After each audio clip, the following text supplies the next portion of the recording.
소망, 사랑 이 세 가지는 항상 있을 것인데 그 중에 제일은 사랑이라 그랬습니다. 믿음이 언제까지 필요할까요? 소망이 언제까지 필요할까요? 우리에게는 사명은 언제까지 필요할까요? 주님 오실 때까지 뿐입니다. 주님 오실 때까지. 영원히 하라는 게 아니에요. 주님 오실 때까지 개인적인 종말이든 전체적인 종말이 옵니다.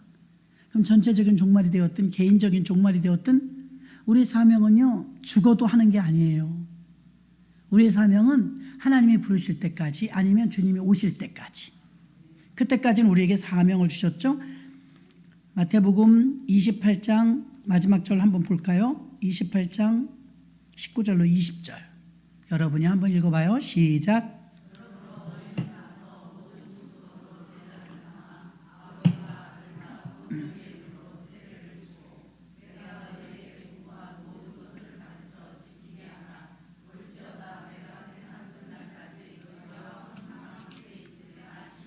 아멘. 19절엔 가서 모든 족속으로, 잘 읽어보시면 모든 족속이 모든 사람 아닙니다. 모든 사람은 80억이 넘죠. 모든 족속이라고 해서 모든 사람, 우리 예수님은 나의 피는 많은 사람을 위하여 흘린 피 그랬어요. 많은 사람을 위해서 흘렸다 그랬지 모두를 위해서 흘렸다고 안 그랬어요. 잘 새겨서 들으시면 모든 족속이 모든 사람 아닙니다. 족속은 전 세계에 한 22,000 족속이 있어요. 나라는 243개국이지만 족속으로는 22,000개나 돼요. 중국이 우리가 생각할 중국, 차이나 하나잖아요. 1000개의 족속이 그 안에 있어요. 중국 안에만. 인도는요 2,997개의 족속이 있어요. 자, 족속이 뭘까요? 족속. 아브라함, 이삭, 야곱, 요셉, 이건 족장 시대라고 족속이라고 그랬어요. 민족 족속. 족속은요 같은 언어권 사람, 같은 문화권 사람, 같은 언어를 쓰는 사람, 같은 문화 속에 사는 사람이 족속이에요. 아프리카의 그 광활한 땅에 가면 족속이 많아요. 많아. 인도 같은 나라에도 2,997개 족속이 있다니 여러분 그 성경 번역할래 봐요. 죽어나죠. 우리나라 한민족이었어요.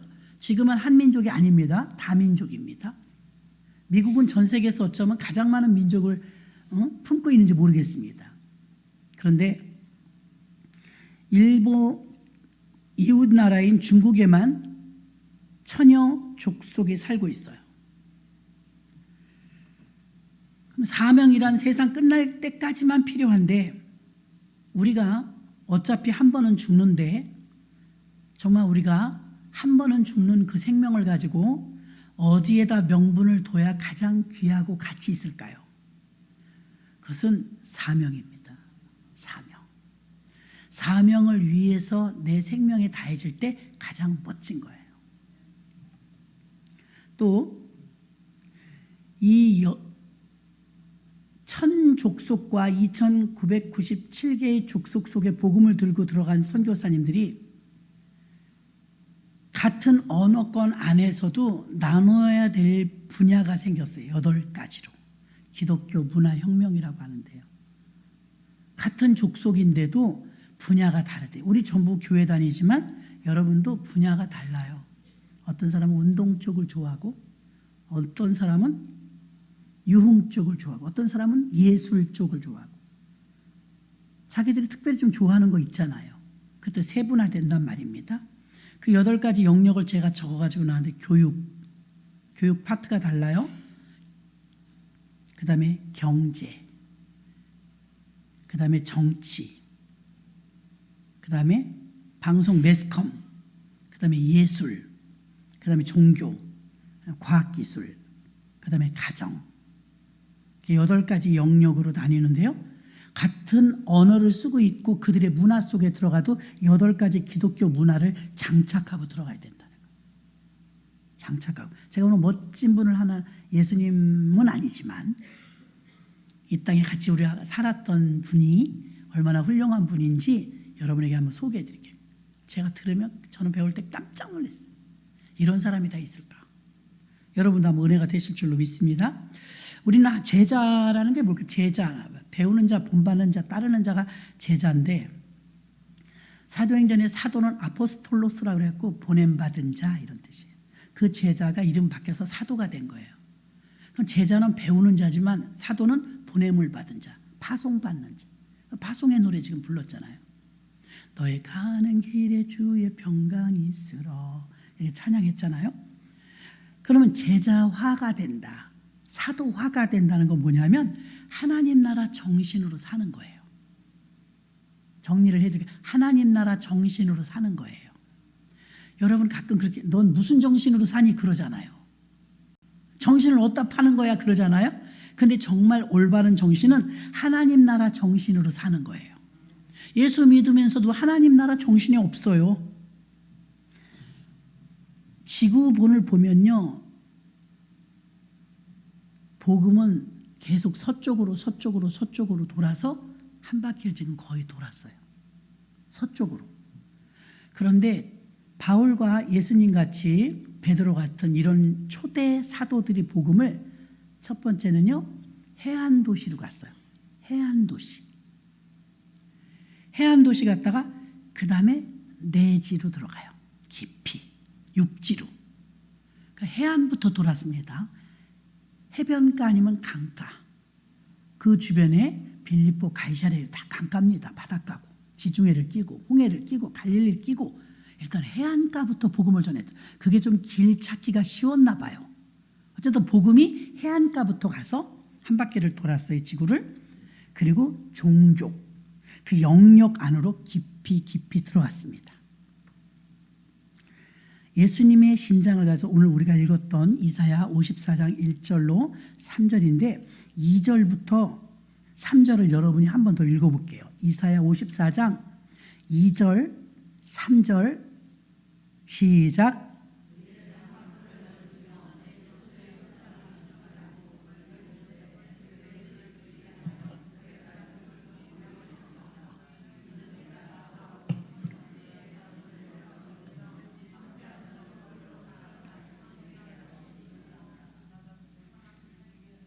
아멘. 사람 살 곳이 되게 할 것임이니라. 여기서 장막터를 넓혀라 이 말씀에 강력한 사명을 받았던 한 선교사님이 인도에 들어갔어요. 인도 못 가봤는데요. 이 말씀을 받을 때 내 장막터를 넓히라, 여러분 집이 아니에요. 교회입니다. 여기 나오는 장막은 교회예요. 교회를 넓히고 치우라는 거예요. 그래서 한 선교사님이 31살에, 지금부터 잘 따라오면서 들으면서 생각하셔야 돼. 31살 젊죠? 31살에 인도로부터 부름을 받아가지고 73세까지 남이 나라에 가서, 우리나라 오신 선교사님 언더우드 아펜젤도 다 그렇습니다.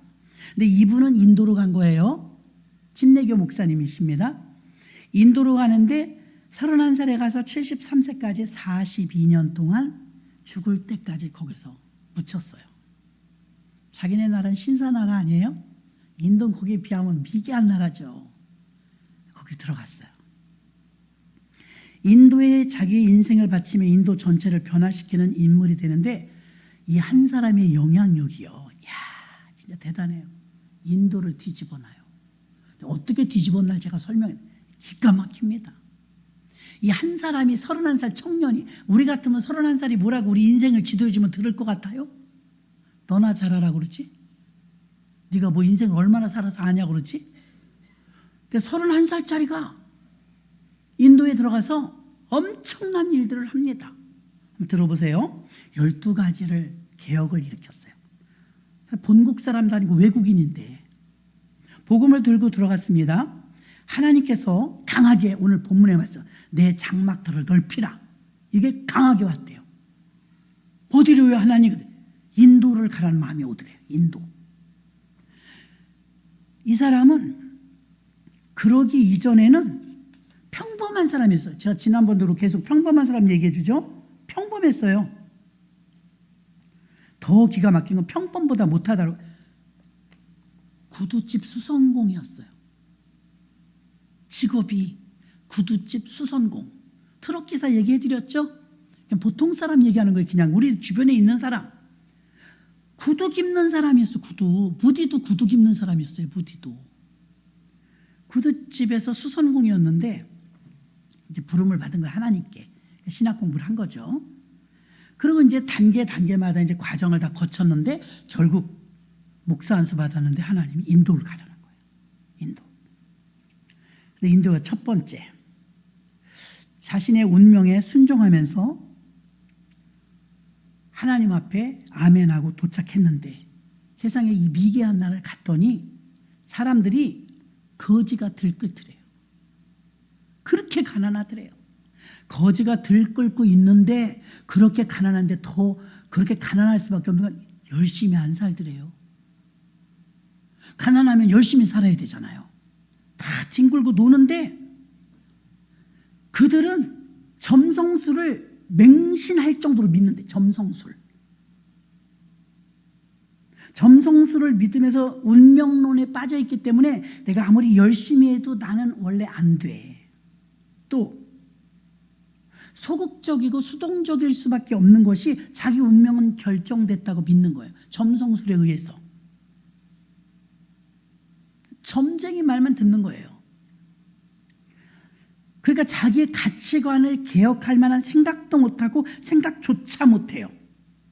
인도에 가면요 최고로 대접받고 자기가 윤회한다고 믿어요. 윤회. 전생도 있다고 믿어요. 그럼 여러분이 전생은 모르겠지만 후생이 있다면 뭐로 태어나고 싶어요? 뭘로 태어나고 싶어요? 은춘군 성도니. 다음에 태어나면 뭐로 태어나고 싶어요? 여자요? 대통령이요? 기독교인들은 아셔야 돼요. 다시는 안 태어납니다. 아멘? 다시는 안 태어나요.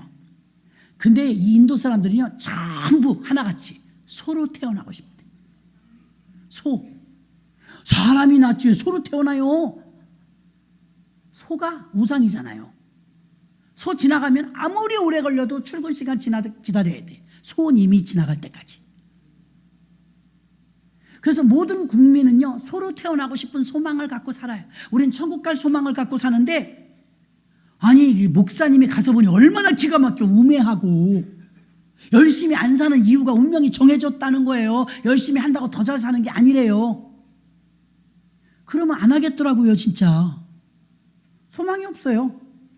딱 하나 소망은 소가 되는 거예요. 다음에 태어날 때 소로 태어났으면 좋겠다 그러는 거예요. 그럼 운명론에 사로잡혀 있으니까 인도 사람들의 사고 체계를 바꿔주고 싶은 거예요. 이게 보통 문제가 아니에요. 근데 평생 그렇게 살았으니까 그렇게 가난하고 거지가 들끓는데 열심히 안 살아 얼마나 답답해요. 그래서 이 사람은 이 선교사님이 점성술을 배우러 갔대요. 왜 국민이 저기 빠져있나 내가 알아야 이걸 치료해 준다. 점성술을 배우면서 동시에 같은 말이지만요 별을 보고 관측하고 연구하고 그걸로 점치는 거예요. 점성술은. 근데 천문학은 조금 다르죠. 천문학은 별똥별이 떨어지고 별이 어디서 어디로 움직이고 이게 이제 계속 반복되는 걸 알아내고 하는 거죠. 그러니까 손수 점성술을 배우러 가면서 다른 한 분야로는 천문학을 같이 공부했대. 대단하시더라고. 그 사람들이 왜 저런가 이걸 파헤쳐서 알려주려니까 점성술도 배우고 천문학을 배웠대요. 그리고 점성술이 얼마나 미개한 것인지를 깨닫게 해주기 위해서 천문학적으로 이제 성경을 대입해서 그들에게 접근했대요. 너무 거대한 그들의 물결에 보통 일이 아니라 다가갈 수 없었지만 그들이 잘못 알고 있는 거짓에는 진리를 심어줘야 되겠다는 사명감이 생긴 거예요.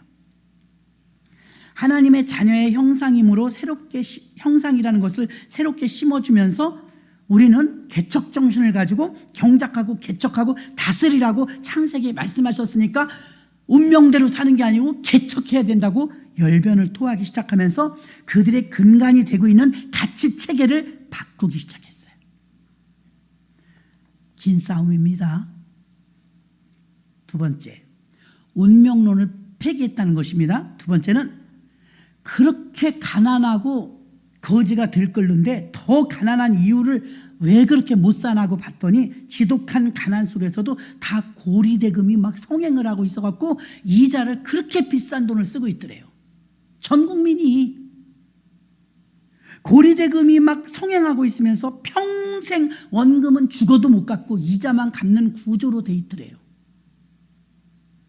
그래서 이 선교사님은 야, 이건 평생 못 벗어난다. 이 빚의 굴레에서. 빚을 갚는 게 아니고 이자만 갚다 죽는 거예요. 대대로. 이게 너무 큰 고민이 됐어요. 어떻게 하면 고리대금을 바꿔주고 자립시켜서 자기 이제 선교학교에서 배운 것처럼 재정학교 원칙을 심어줄까? 하나님의 재정관을 어떻게 하면 심어줄까? 그리고 이제 선교비를 받아갖고 어떻게 했냐면 하나님께 우리가 아무리 어려워도 심고 거두는 법을 가르침과 동시에 최초의 저축은행을 만들었어요. 최초의 저축은행. 돈 빚 1,000만 원 졌다. 1,000만 원 가져가시고 지금 우리 보통 이자 있잖아요. 몇 프로? 4%, 5%? 그걸 받는 거예요. 그러면 어떻게 살았냐면 기가 막혀요. 1,000만 원을 가져가면 이자를요. 최고 비싸요. 우리 달러비 그러잖아요. 10% 받는 거. 10% 이자가 달러예요. 거긴 20%가 넘는데요. 그러면 이자가 20%, 30% 세면 70%까지도 받는데.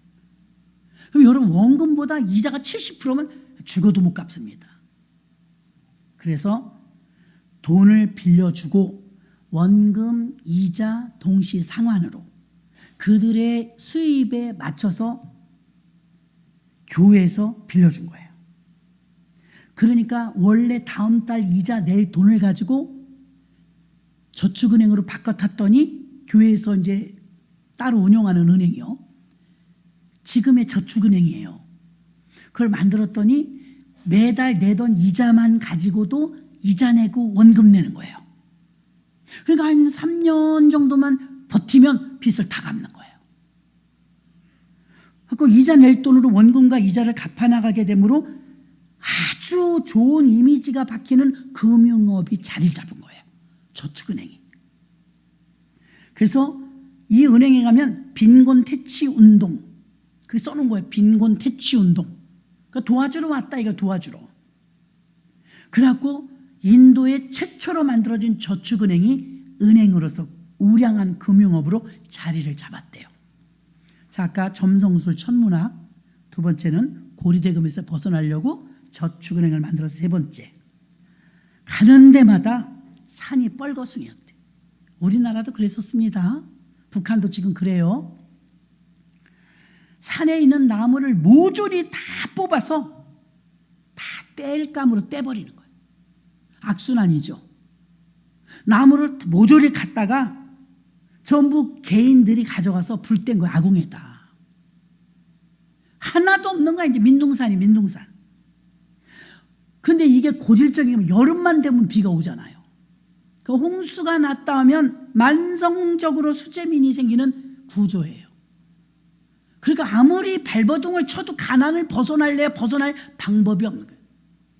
홍수로 수재민이 해마다 나오니까 이 선교사님이 안 되겠다. 삼림조합을 만들어야 되겠다. 아무것도 없는 나라에 삼림조합을 만들. 그게 뭔지를 설득하려면 국가하고 조율하는 것도 너무 힘든 거예요.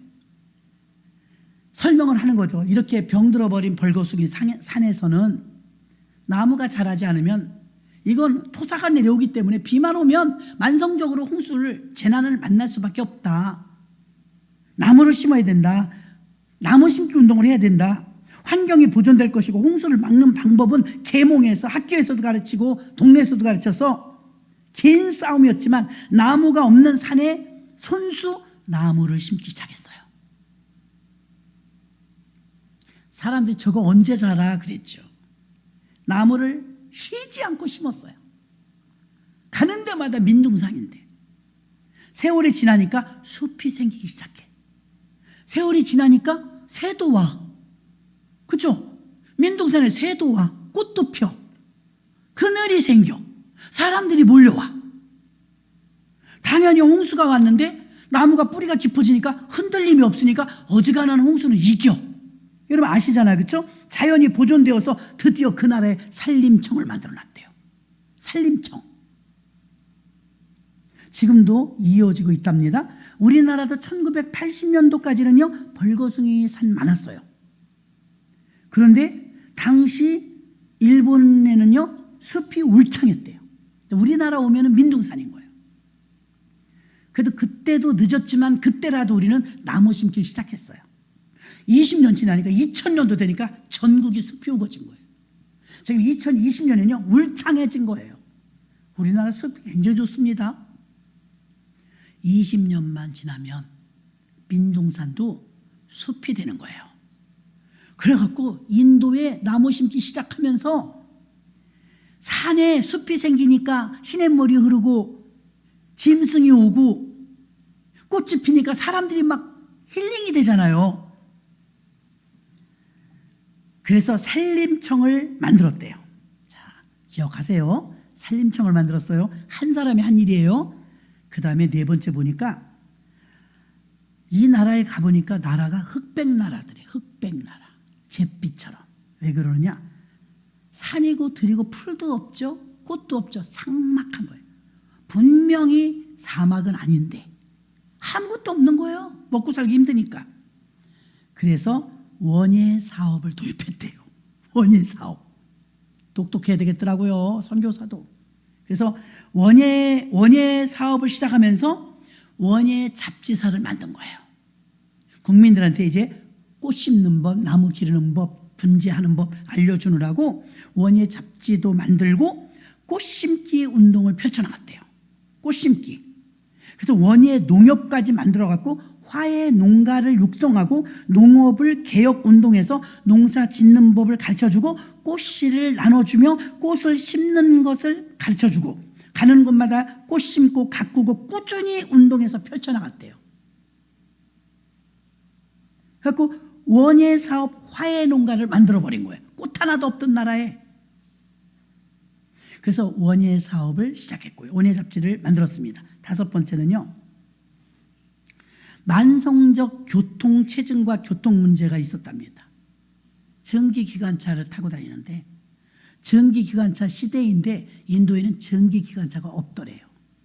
다 달구지 타고 다니는 거예요. 경쟁력에서 떨어지죠. 그래서 안 되겠다. 그래서 인도 최초의 전기기관차를 수입해왔대요. 전기기관차를 수입해 갖고 와서 전기기관차가 딱 생기니까 우리 경부고속도 뚫었을 때 생각해 보면 알죠. 전기기관차가 들어오니까 경제가 살더래요. 신속하게 다니니까. 경제가 막 어려웠던 경제가 피기 시작하면서 교통이 발달되니까 좀 신속하게 이동수단이 되다 보니까 경제가 살아나고 나라가 발전하고 있더랍니다. 그래서 전기기관차가 운행하게 됐대요. 여섯 번째. 사람들이 무식해요. 가르쳐야 되겠더래요. 그래서 인도 최초의 도서관을 개설했대요. 도서관. 더 기가 막힌 건 저도 기분 나쁘더라고요.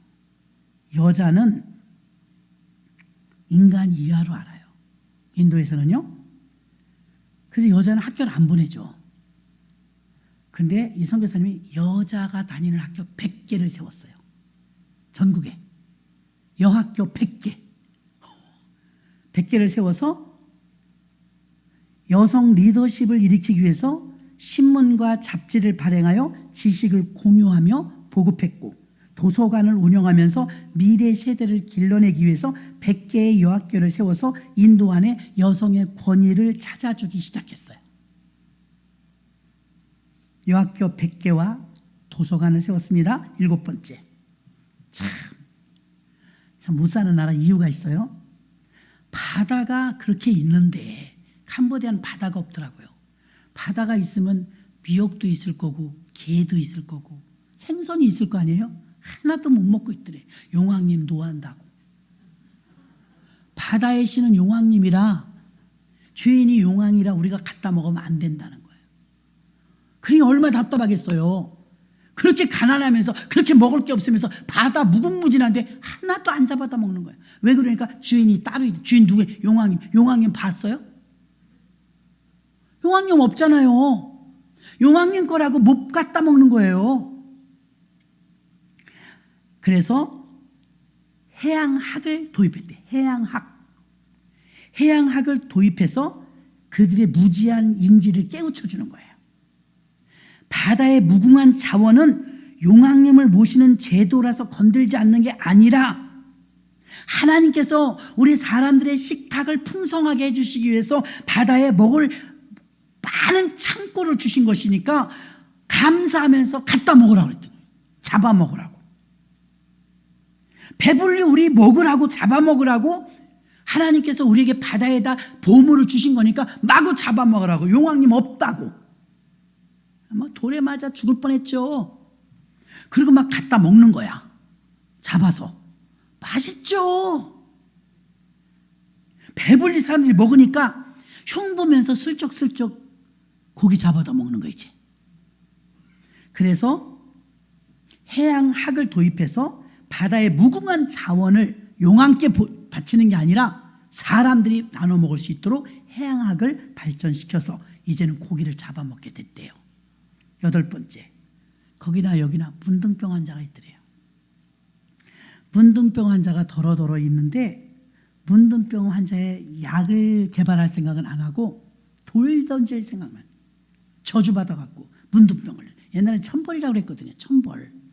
저주받아서 문둥병 걸렸다고 하니까 이 선교사님 마음이 아픈 거예요. 안 그래도 상처가 될 텐데 주변에 눈초리가 너무 죄인 취급하니까 이게 그냥 한센병인 건데 저렇게 막 중죄인, 대역죄인 취급을 받으니까 그 영혼이 너무 불쌍하더래요.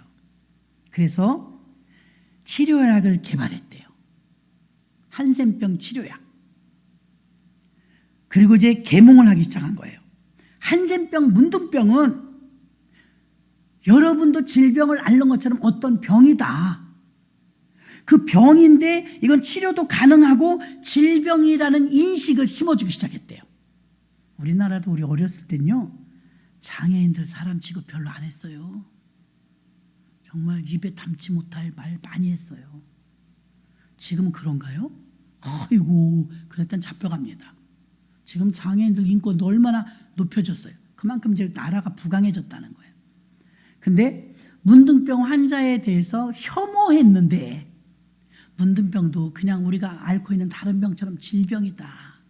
이런 약도 있다. 인도에는 없지만 다른 선진국은 이거 치료되는 약도 있다. 그래갖고 약을 개발해서 약을 나눠주기 시작했고요. 질병으로 그걸 인식시키는 작업을 했대요. 어떤 병도 병이지. 저주받은 게 아니다. 그 인간까지 모욕하지 말라. 한센병 환자는 저주받아 문둥이가 되었다는 공공연한 인간 이하의 무시로 동물보다 못한 대우를 받고 살았답니다. 동물보다 못한 대우. 그러나 이 선교사님은 치료약을 보급하며 한센병도 치료되고 질병의 한 가지로 인식 변화를 가져다 줬답니다. 여기 더 기가 막힌 게 있어요. 9번째, 사티 제도가 있었대. 사티 제도. 이게 뭔가 보니까 이런 나라가 다 있어요. 남편이 죽으면 묻잖아요. 여자가 살았는데 같이 묻는데. 인도는 그런데요. 이런 무슨 아유. 선교사님 가서 보니까 기가 막힌 거야. 여자는 멀쩡한데 건강한데 남편 죽었다고 같이 묻어버리더래. 살았는데. 그래갖고 이 선교사님이 남편이 죽으면 아내를 남편과 함께 생매장하는 이 악법 폐지 운동한 거예요. 악법 폐지. 사티 제도는 악법이다. 인간의 존엄성을 파괴한다. 어떻게 살아있는 사람을 남편이 죽었다는 것 때문에 같이 묻느냐. 사티법이 있는 거예요. 사티법이란 남편이 죽으면 살아있는 부인을 같이 매장하는 문화적인 제도래요. 이게 사티 제도인데 이게 얼마나 뿌리 깊으냐면 이 선교사님이 26년을 싸웠대요. 이 악법 폐지하려고. 26년을. 그래서 여성 인권 보장을 위해서 사티 제도가 폐지되었답니다. 26년 싸웠어. 그러니까 머리가 깨야 돼요. 10번째. 여자애들은 사람 취급 안 한다고 그랬죠? 뭐라고 심하게 말하냐면요. 여자는 머리가 없다. 이렇게 말하고 다니대, 남자들이. 여자는 머리가 없다. 여러분, 우리 살아보지만 여자가 더 똑똑해요? 남자가 더 똑똑해요? 여자가 더 똑똑해요. 왜? 뼈로 만들었으니까. 우스갯소리고요. 조혼을 하는데 9살만 되면 결혼시킨대요. 아유, 이게 어떻게 하면 좋아, 이런 나라를. 9살에서 12살 사이에 다 결혼시킨대요. 9살에서 12살 뭘 알아요? 애들을 잡아. 여성의 인권이 없는 거예요. 이분이 선교사로 갈 때 그랬다 이거예요. 그 나라가.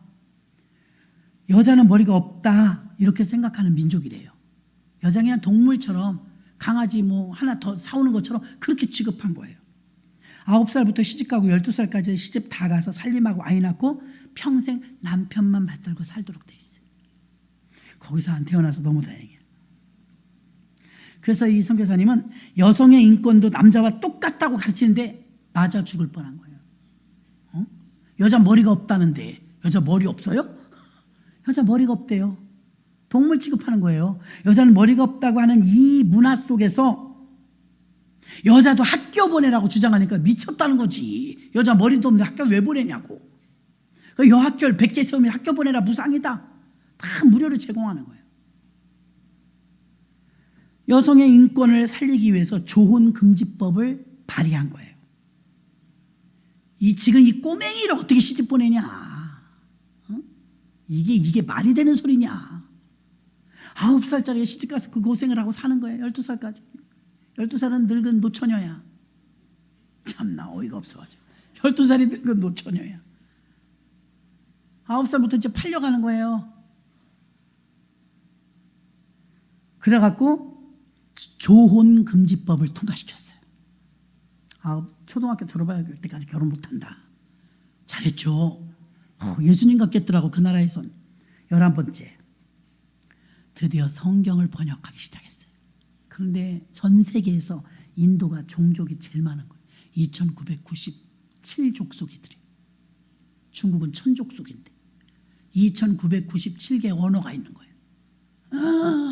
갈 길이 너무 멀잖아요, 여러분. 우리나라는 말 하나인데 2997개 언어를 이걸 번역해야 성경을 읽힐 수 있는 거예요. 나 같으면 안 했을 것 같아. 너무 까마득해서. 시작했대요. 시작을 했대. 이분 진짜 대단하더라고요. 아까 이사야 54장 그 말 너무 강하게 받고 간 거예요. 그 말씀을. 장막들 넓히고 줄을 길게 하라, 넓게 하라. 그래서 성경 번역을 위해서 2997개, 그 조사해 보니까 2997개나 있더래, 언어가. 이게 작업이 이게 보통 일이었겠냐고요. 2997개의 족속의 언어를 번역하기 시작했대요. 성경 번역이 시작되면서 놀라운 일이 생기는데 교회가 부흥하기 시작했대요. 읽으니까 이제 아는 거예요. 읽으니까. 그래서 2997개의 언어로 번역을 거의 다 마친 거죠. 그리고 기독교 문명 개혁을 하기 시작한 거예요. 아까 제가 말했죠. 교육, 경제, 정치, 종교, 과학기술, 예술, 매스컴, 가정 이 8개의 분야에서 기독교 문명 개혁을 일으킨 거예요.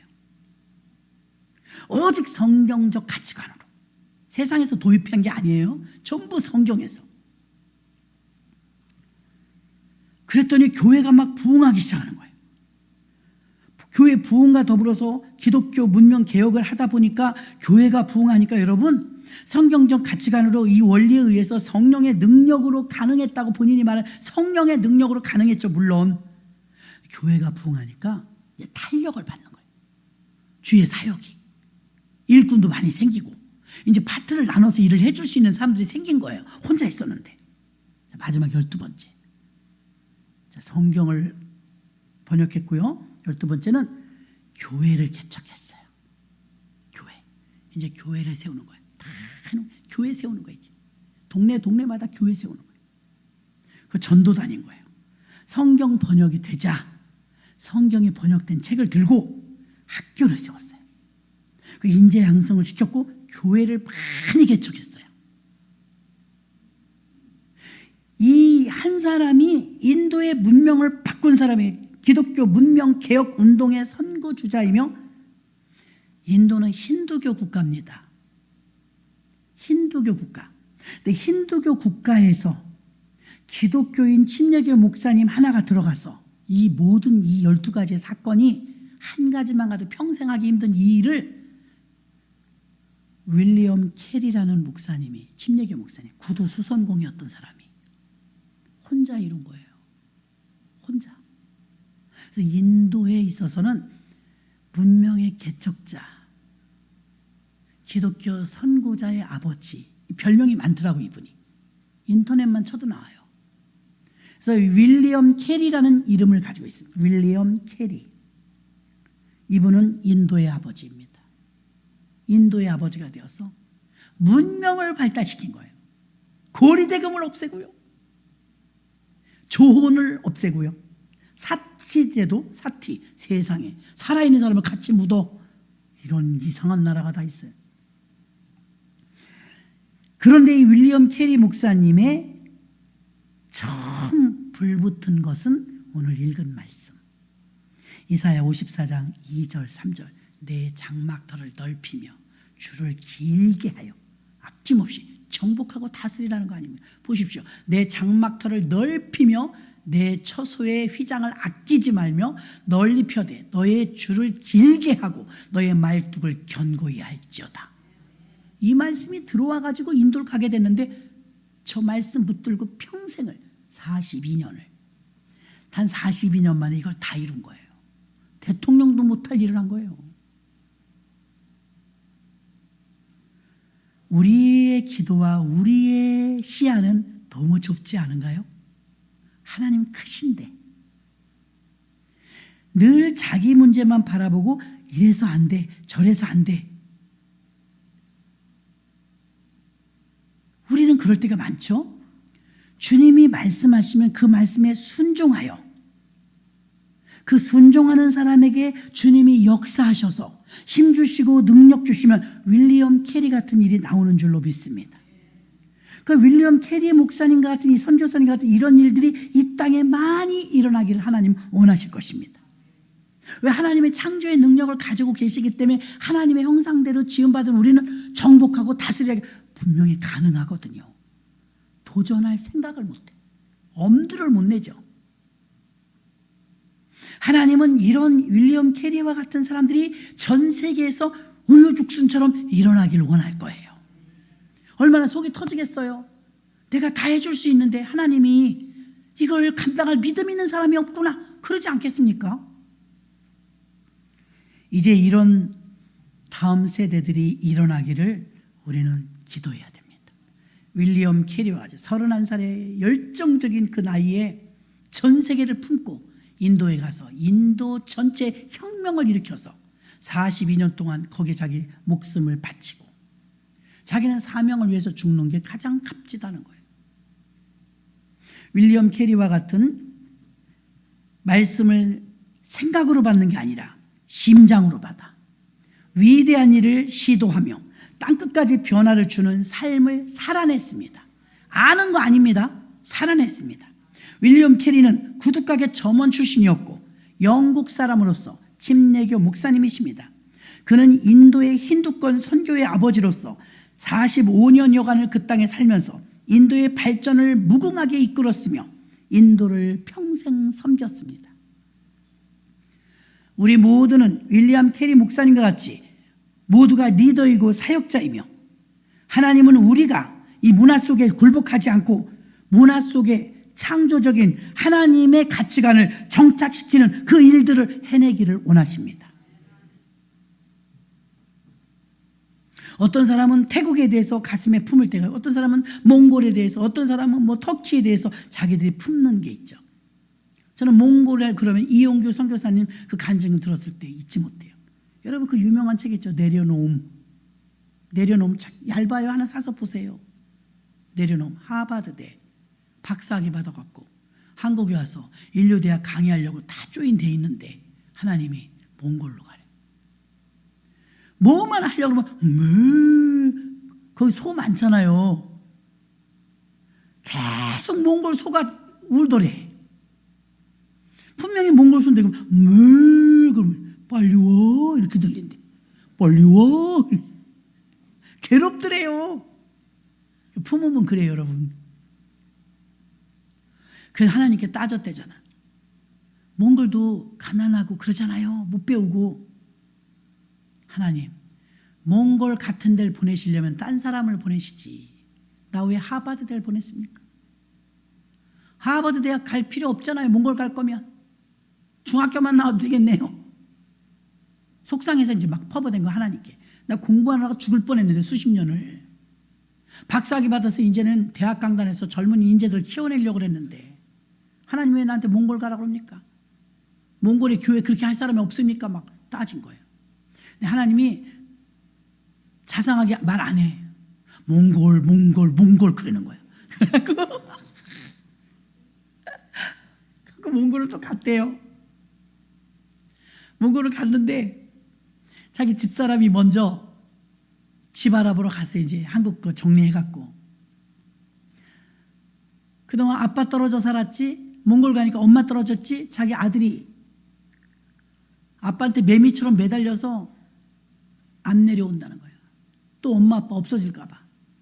그래서 교보문고에 가서 이제 몽골을 알아야 되니까 몽골 책을 좀 사러 갔더니 얘가 안 떨어지더래요. 목에 대롱대롱 매달려갖고 4살짜리가. 몽골 책을 딱 샀더니 보기도 싫더래. 얼어붙은 땅덩어리가 딱 표지에 있더래요. 삭막해요, 겨울에 가면. 아, 진짜 가기 싫은 거예요. 그러니까 아들이 매달려갖고 여기 어디냐고 손을 짚더래. 우리가 이사 갈 곳이니까 싫어 그러더래. 저도 보기 싫은지 나 안 간다 그러더래. 싫어 아빠는 여기 싫어 여기 안 가. 외할머니도 없잖아. 할아버지도 없잖아. 나 여기서 살 거야. 한국에서 산다는 거예요. 야, 속으로는 나도 가기 싫다. 애도 가기 싫다. 애도. 근데 이제 애가 자꾸 찡찡거리고 안 간다고 그래갖고 아빠가 이제 휙 던진 말이 거기 엄마 먼저 가 있는데? 그런 거야. 애가 갑자기 반색, 엄마 거기 있냐고 그러더래. 엄마 여기 가 있어. 그러니까 그럼 갈래. 그 말 한마디가 하나님의 소리를 들린 거예요. 어린 것도 묻지도 따지지도 않고 얼음 땅인데 사람이 살기도 힘든 땅인데 언어도 안 통하는데 엄마 있다니까 그냥 간대. 하나님이 거기서 오라고 그렇게 부르는데 수도 없이 들었는데 난 안 간다고. 내 아들만도 못하구나. 그래서 눈물을 머금고 갔대요. 재산 정리해갖고. 갔는데도 짜증나는 거야. 왜 이 얼음 땅에 날 부르셨냐고. 근데 어디서 누구 만나갖고 조인이 됐는데 여기 대학교를 하나 세울 건데 총장할 사람이 없대. 대학교를 세워야 되는데. 국제대학. 그 최초로 그렇게 큰 건 하나 세우나 봐요. 학교를요. 세상에 그냥 교회하고 전도하고 그러라고 보낸 줄 알고 불평불만을 쭈쭈쭈쭈 했잖아요. 갔더니 학교를 세우라는 거예요. 신학교도 세우고 일반 대학도 세우고 종합대학을 세우고 종합대학. 그래갖고 하버드대 박사 돼야 되겠더만요. 그래갖고 종합대학 총장이 돼갖고 거기에 규모 제일 크죠. 몽골의 종합대학 무사히 세워서 총장이 되고 이레교회 세워서 교회도 세우고 학교도 세우고 터전을 울란바토르에 세우게 되었던 것입니다. 그럼 그렇지 하나님이 그렇죠? 대학교 세우려니까 많이 배운 그 아들을 데려가신 거예요. 그래갖고 그분이 쓴 책이 내려놓음. 그 다음에 책을 또 내서 더 내려놓음. 다 웃겨가지고 두 번째 속편이 나와서 책이 엄청 팔렸어요. 그 다음에 두 번째 책이 나왔는데 더 내려놓음. 그래갖고 이제 목회자 세미나 할 때 오셔갖고 강사로 한번 오셨더라고요. 그 얘기를 간증해줘서 제가 지금 자세히 아는 거예요. 본인이 우리한테 얘기해줘서. 키도 커요. 앞만 봐도 젠틀맨인데 그 몽골하고 안 맞지. 근데 대학교 총장 하려니까 하나님이 그렇게 준비하신 거지요. 우리가 할 것은 순종밖에 없어요. 성전을 우리 건축할 때도 오늘 에어컨 이거 17대 다 아침 7시 50분에 왔더라고요. 저녁 예배 전에 끝나니까 끝난대. 잘 끝냈는데 여러분 이건 진짜 청소예요. 물세척했지만 다 뜯어내갖고 저 마당에 가서 다 청소해갖고 다 말려갖고 킨 거잖아요. 여러분 에어컨을 청소만 해도 하루 시달려갖고 힘들어 죽겠어요. 근데 짓는 건 얼마나 힘들겠어요. 그렇죠. 청소도 이렇게 힘든데. 근데 이 아름다운 성전을 건축할 때 두 손 두 발 다 들었어요. 못해요 하나님. 저는 못해요. 돈도 없지만 이거 엄두도 안 나요. 못해요. 근데 성령께서 마음에 노아가 일을 했으면 얼마나 했겠냐 그러더라고요. 노아. 나이가 많은데 노아가 그 일 했을 것 같냐 그런 마음이 와. 그러네. 그러고 보니까 노아는 너무 늙어갖고 일도 못했겠네. 그 생각이 들더라고요. 근데 그게 왜요? 그랬더니 성령께서 노아는 오케이만 했다. 순종만 했다. 그리고 자녀들이 그냥 다 따라왔지. 방주를 지었지 않냐. 내가 너더러 지으라니? 너는 순종만 하라. 그러는 거예요. 그럼 좋죠. 그럼 좋죠. 순종만 하는 거면 내가 나더러 지라는 줄 알고요. 그 순종만 했는데 이렇게 된 거예요, 여러분. 아이고, 새록새록 감사해. 요즘에 인건비가 얼마나 비싼지 여러분. 지금 이렇게 지으려면 우리는 빚지고 있는 게 낫지. 지금 그렇게 지으려면 2배 빚은 져야 될 것 같아. 2배. 그렇죠? 그래서 오늘 청소를 여기 난리치고 종일 그냥 청소를 장정 4명이 와서 하는데요. 삼성에서 나와갖고 세척비만 280만 원이야. 청소비만. 근데 여러분, 야, 청소하는데도 이 난리인데 짓는 건 지나왔으니까 그렇지. 진짜 얼마나 힘드냐 이거. 얼마나 힘드냐. 난 윌리엄 캐리 심예교 목사님이시지만 그 사람이 한 거 아닐 거예요. 왜 그러느냐. 순종하면 하나님 막 계속 열어주는 거예요. 믿습니까? 열어주는 거예요. 야, 이게 사람이 할 수 있는 일을 이 12가지 한두 가지 큰 일이냐고요. 이게 할 수 있는 일이에요, 여러분. 난 공부할 때 이거 배우면서요, 내가 정신이 현황에서 정신이 어떻게 저렇게 할 수가 있을까. 그분의 고백이 맞아요. 성령님이 하셨습니다. 여러분도 마찬가지예요. 저는 확연하게 하나님이 그랬거든요. 노아가 했으면 얼마나 했겠냐. 하나님이 그러더라고요. 그랬겠네요. 진짜 노아가 뭐 하면 얼마나 했겠어요. 할아버지가. 노아는 순종만 했다. 네, 알겠습니다. 그러기만 했더니 너는 왜 이렇게 따지냐는 거예요. 나 그러면 그거 말하면 나 잘하죠. 알았어요. 순종할게요. 근데 일사천리로 일이 되는 거야. 순종하니까. 의외로 여러분 아무것도 아닌 게 여러분이 맡고 있는 게 너무 많아. 내가 오케이를 못해서. 그래서 윌리엄 캐리 목사님은 훌륭하신데 인도의 문화혁명을 일으킨 훌륭한 선교사님의 이야기를 오늘 여러분에게 전해드리면서 우리도 할 수 있다. 그걸 알려드리기 위해서인 줄 믿으시길 바랍니다. 우리가 이 시간에 간절한 마음으로요 기도할 텐데, 하나님, 나도 하나님의 형상대로 지음받았습니다. 하나님의 형상이 회복되게 하셔서 정말 비굴한 자 되지 않게 해주시고, 자꾸 소망을 접는 자 되지 말게 하시고, 나이 뭐 어떤 거 핑계 대지 말게 하시고, 하나님의 주시는 비전을 순종할 수 있는 힘 달라고 이 시간에 주여 일창하시고 통성으로 기도합니다. 주여!